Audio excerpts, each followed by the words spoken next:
Good morning, folks. We had another special video last night. We've got the first sunspot magnetic analysis of this next phase in solar activity.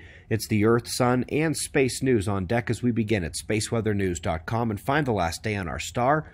Coronal holes reaching up from the south. Bright spot bottom left, that's sunspot group. The solar wind had its minor intensification due to the patchy central coronal holes. Left side, scale shows the telemetry is up but still in moderate range, so the effects on the geomagnetic system are minor. We're still in the green. Taking a quick look at that active region, needing to do the magnetic analysis for this one, which you can learn more about with the Sun series playlist found on our channel homepage, we do see multiple umbral cores here, and with that we can gauge its flaring potential magnetically. Here we do see beta-class magnetism, positive blue, negative red, but they are split to opposite sides of the region. The more interaction they have, the more flaring they have, and so this shows you why the region hasn't released any flares just yet. Once again, with the Sun gearing back up for its maximum phase the next few years, it is time to reacquaint with space weather science. The Sun series playlist on our channel page breaks down everything the Sun throws at us. We'll go to an earthquake up next. Showed up in the weirdest of places in the Pacific. USGS ended up revising it way down to 2.6 and shoved it north to Alaska. But the original reading was of concern. Blood echo depth shake there. Perhaps it was an error to be corrected, but perhaps not. Folks, I don't have it in me to do another bushfire cover or the people dying from cold in India, so here's a tumbleweed storm. These rolling travelers are no stranger to those living in the western states, but there's no doubt this is extreme. Kind of ridiculous, actually.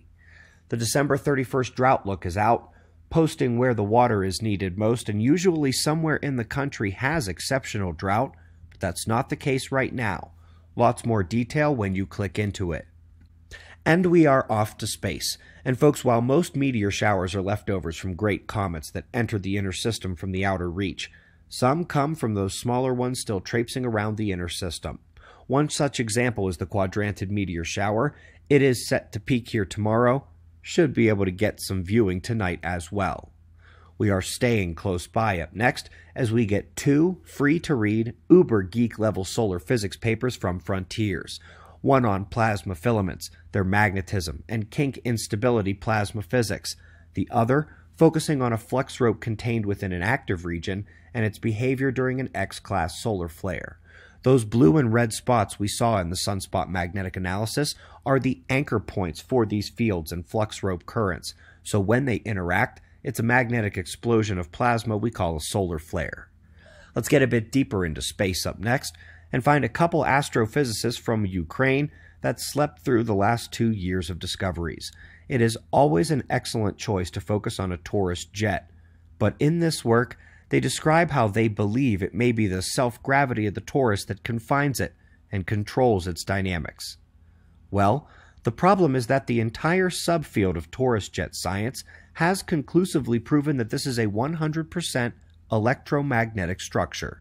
From the electric current twisting magnetic fields of the jet to the toroidal fields, an induced donut around the central plane. The current produces fields and the system tries to hold the material in an equatorial disk anyway. This is what happens. Last but not least, folks, a fantastic video was posted by two of the fathers of solar climate forcing in Europe. Svensmark in particular is the king of cosmic ray cloud modulation. I cited him many times in my book, and of course, their video is a deeper dive into some of the particle specifics that we heard at a slightly more macro level last night. You see, the water cycle of evaporation, clouds, and rain just isn't quite as simple as we'd like to believe. The cosmic ray cloud forcing, the solar particle and electric heating, the direct effect on the total atmospheric column through the global electric circuit and geomagnetic field. If you didn't catch last night's video, the Sun, plasma climate forcing, it is our first in the next special examinations, the future of climate science, and it's linked for you below. We greatly appreciate your support. We've got wind map forecasts and shots of our star to close. Of course, we'll do this all again tomorrow, right here, but right now it's 4:20 a.m. in the new Valley of the Sun. Eyes open, no fear. Be safe, everyone.